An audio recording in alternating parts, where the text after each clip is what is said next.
Minnesotans strike to protest ICE surge in state. No work, no school, no shopping.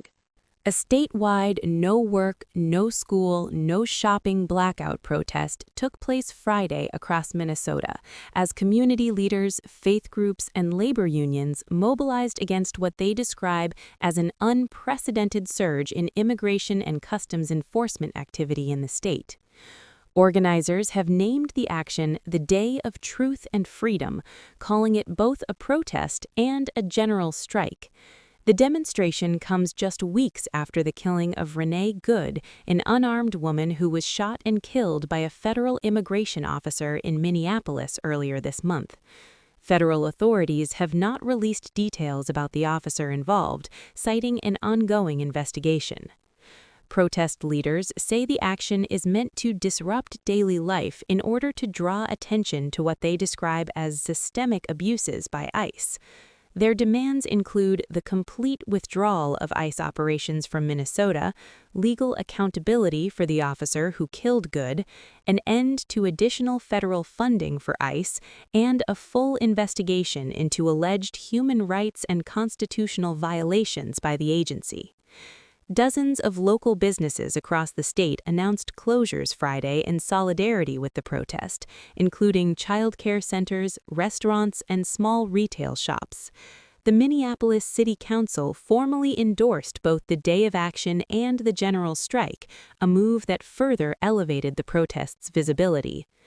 The day's events are set to culminate in a large march through downtown Minneapolis beginning at 2 p.m. local time, despite dangerously cold weather conditions. We are going to be having dangerously cold weather on Friday, minus 10 degrees Fahrenheit, with wind chills reaching minus 20, said Chelsea Globvitz-Gabiot, president of the Minnesota Regional Labor Federation of the AFL-CIO, speaking to The Guardian. We are a northern state, and we are built for the cold.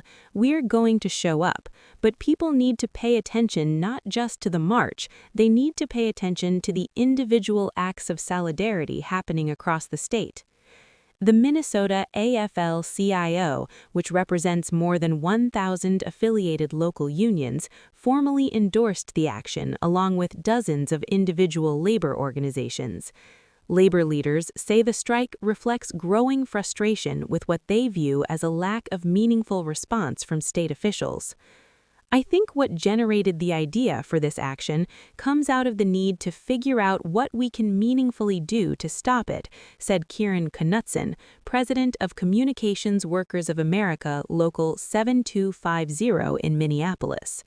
One childcare worker in Minneapolis, who asked to remain anonymous out of fear of retaliation against immigrant families they serve, said their center closed for the day after consulting with parents. We had time to ask the families if they would be on board with shutting down, and we got a hugely positive response. We serve families on childcare assistance and families paying out of pocket. Even families who were trying to go to work, even while fearful of leaving their homes, supported it. The families stood up for this too. Federal officials, however, have strongly pushed back against the protest.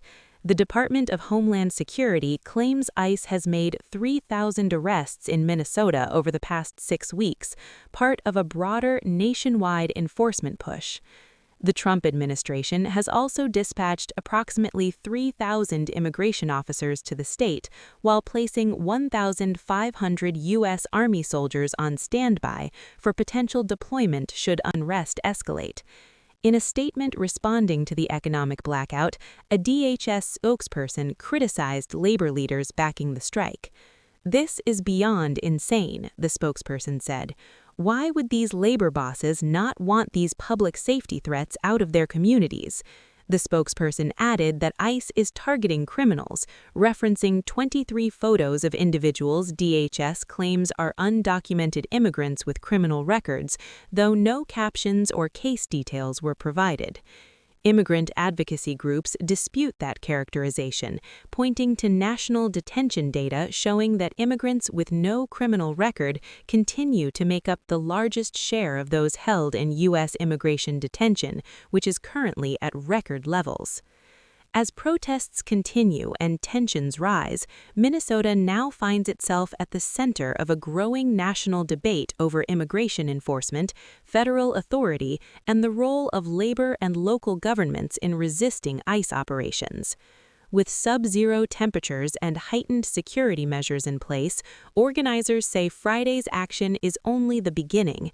This isn't about one day, one organizer said.